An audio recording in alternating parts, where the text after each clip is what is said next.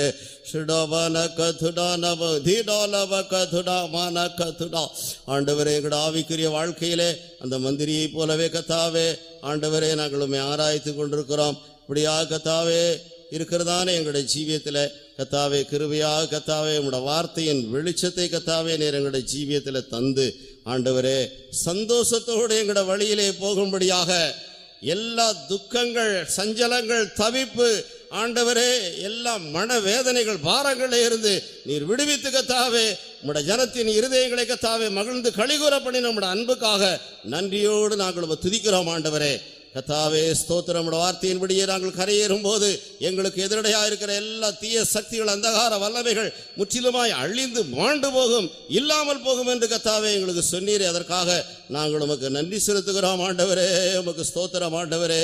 உம்முடைய கத்தாவே எங்களுடைய ஜீவியத்தில் கத்தாவே ஒரு பின்மாற்றமான நிலவரத்தில் நாங்கள் காணப்படக்கூடாது ஆண்டவரே. கிருபையாக நீர் எங்களை சந்தித்து ஆண்டவரே உமக்கு ஸ்தோத்திர கத்தாவே நீர் கரையிலே நின்று அழைத்தீர் ஆண்டவரே. அதற்காகவும் நாங்கள் நன்றியோடு துதிக்கிறோம் கத்தாவே.